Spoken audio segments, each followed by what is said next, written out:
the Most Reverend Leonardo Medroso, ato ang Bishop Emeritus sa Diocese sa Tagbilaran, mga kauban ako sa pagpangalagad nga mga kaparian, mga hinigugmang igsuon diyan ni Kristo.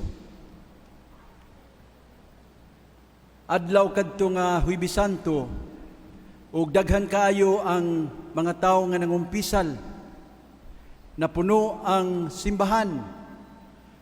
Ang problema sa pari, siya rang usa, gigutom na siya. 2:00 na sa hapon, wa pa siya kapanyudto.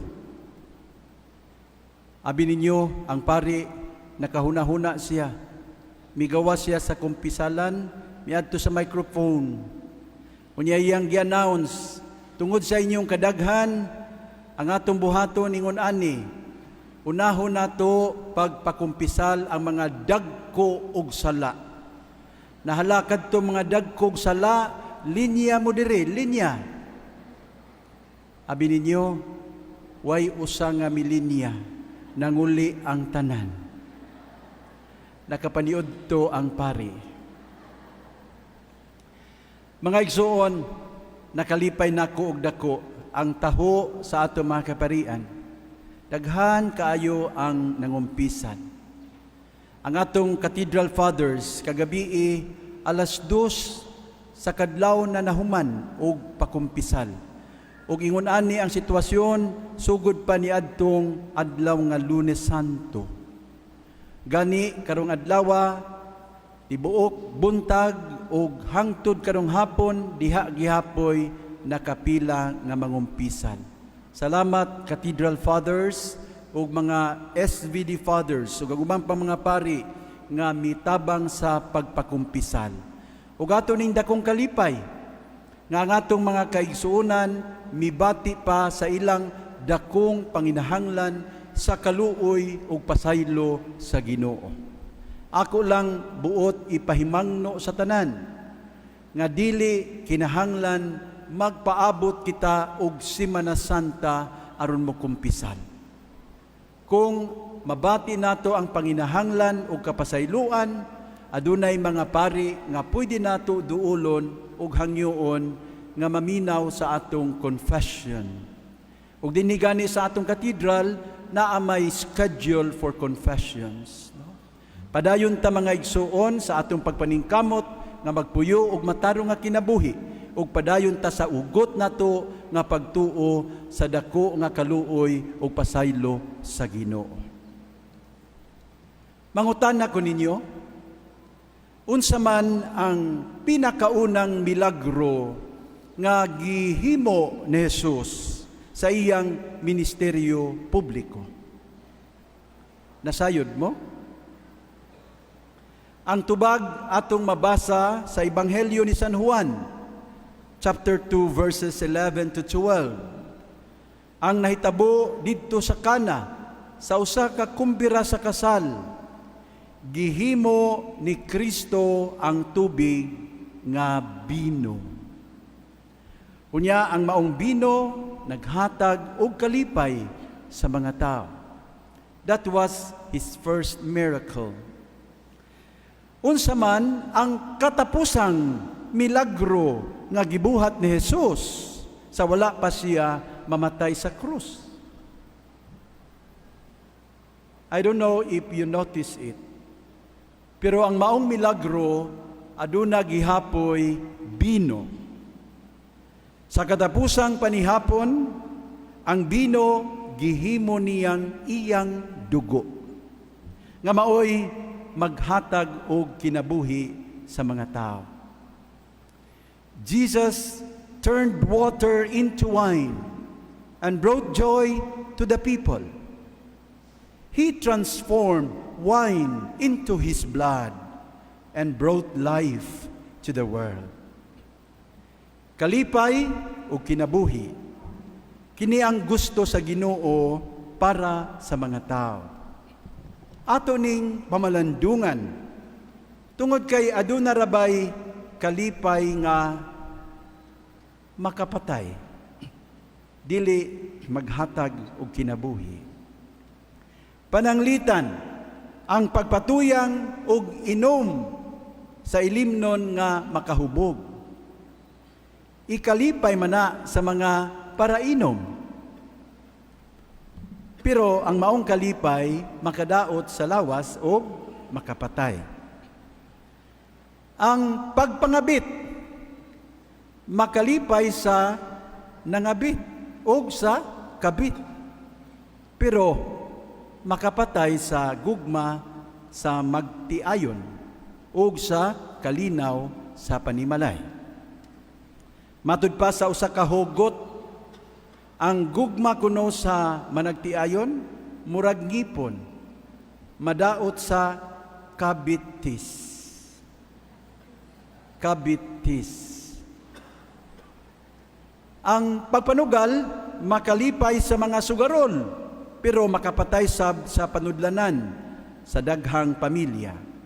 Ang droga makalipay sa mga users o pushers, pero makapatay og daghang kinabuhi. Mga igsoon, ang kalipay nga makapatay dili iya sa Ginoo.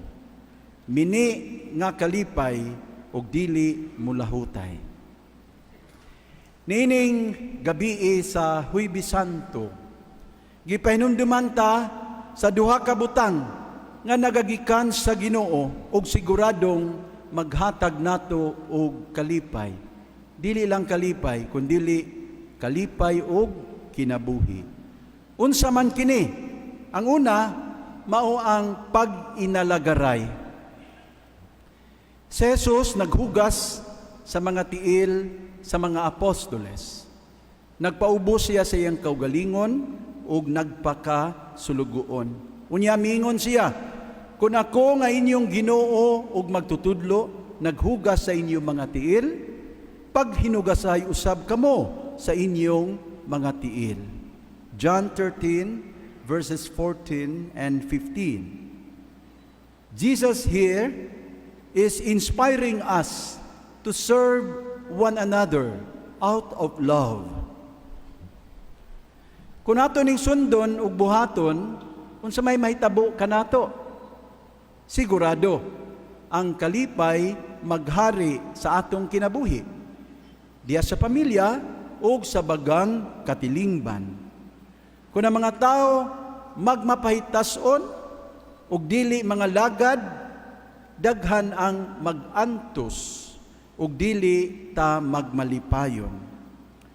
What the world needs for happiness is a shift from exploitation to service, from arrogance to humility, from selfish cruelty to compassion. Ang ikaduha, mao ang pagsaulog sa santos nga misa ug ang pagdawat sa Eucharistia.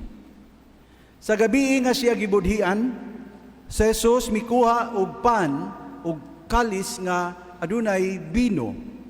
Unya iya kining gihatag sa mga tinun-an isip iyang lawas ug dugo. Ug ingna niya sila, buhata kini aron paghandom kanako. Mga igsoon, ang Eucharistia, ang santos nga misa, usa ka bililhong butang nga gibilin sa Ginoo alang kanato. Gusto niya nga ato kining tambungan sa kanunay, nga ato kining dawaton nga mahinangpon aron kita makabaton og kinabuhing dayon. Whoever eats my flesh and drinks my blood has eternal life, and I will raise him up at the last day. John 6, verse 54. So the Eucharist is the very sacrifice of the body and blood of the Lord Jesus, which He instituted to perpetuate the sacrifice of the cross. This is our Christian faith.